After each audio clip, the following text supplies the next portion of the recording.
بسم اللہ الرحمن الرحیم۔ السلام علیکم ورحمۃ اللہ۔ بھائی سب لکھتے ہیں کیا روزے کے حالت میں اپنی بیوی کے ساتھ بوس و کنار اور پستان چوسنا وغیرہ کر سکتی ہیں کہ نہیں؟ دیکھیں بہت ہی زبردست سوال ہے، اور اسی طرح دیکھیں رمضان المبارک کا بابرکت مہینہ چل رہا ہے، اور اس ماہ مبارک کے اندر ہم روزہ رکھتے ہیں، تراویح پڑھتی ہیں، قرآن پاک کی تلاوت کرتی ہیں، ذکر اذکار کرتی ہیں، لیکن یہ چھوٹے چھوٹے مسائل ہوتے ہیں جس کا ہمیں پتہ ہی نہیں ہوتا، اور ہم یہ سمجھ رہے ہوتے ہیں کہ بھی ہم بڑے روزے دار ہیں، بڑی عبادت گزار ہیں، لیکن کیا ہوتا ہے جی ہمارا روزہ ہوتا ہی نہیں، ہمیں پتہ ہی نہیں ہوتا۔ تو اس مسئلے کو اچھی طریقے سے سمجھیں۔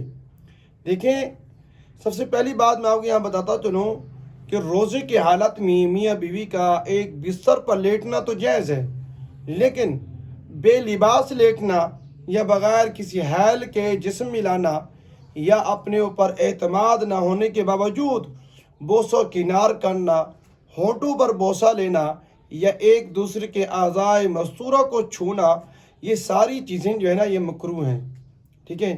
لیکن روزے کی حالت میں بوس و کنار کی وجہ سے اگر منی خارج ہو جائے تو یاد رکھنا روزہ فاسد ہو جائے گا اور روزے کی قضا لازم آئے گی۔ لیکن اگر اس دوران یعنی کہ بوس و کنار کے دوران اگر میاں بیوی نے ایک دوسرے کے ساتھ ہم بستری کر لی تو پھر اس صورت کے اندر جو ہے نا روزہ فاسد ہو جائے گا، اور اس کی قضا بھی لازم آئے گی اور اس کا کفارہ بھی لازم آئے گا، ٹھیک ہے۔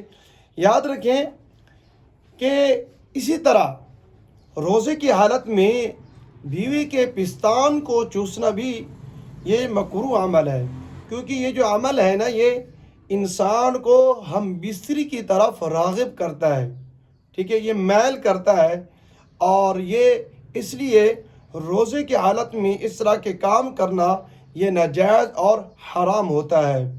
اس لیے اس عمل سے جتنا ہو سکے نا بچنا ضروری ہے۔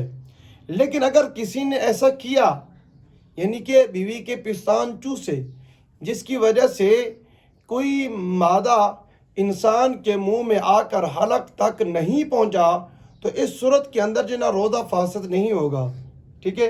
اور اگر اس عمل کے دوران انزال ہو گیا ہے تو پھر یاد رکھنا روزہ فاسد ہو جائے گا اور اس کی قضا لازم ہے گی۔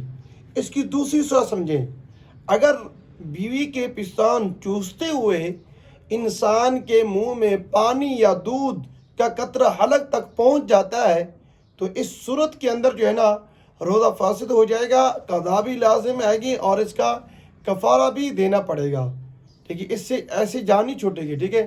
یاد رکھیں کہ اگر آپ کو اپنے اوپر اعتماد نہیں ہے تو پھر روزے کی حالت میں بوس و کنار کرنا یا بیوی کے پستان وغیرہ چوسنا، ان تمام چیزوں سے جتنا ہو سکے نا اجتناب کیا جائے، بچا جائے، تاکہ ہمارے روزے نہ خراب ہوں، ہماری عبادت نہ خراب ہو۔ تو مجھے امید ہے آپ کو یہ میری باتیں سمجھ میں آ گئی ہوں گی۔ ویڈیو اچھی لگے اس کو لائک ضرور کریں اور ہمارے چینل کو لازمی سبسکرائب کریں۔ شکریہ، جزاک اللہ خیرہ۔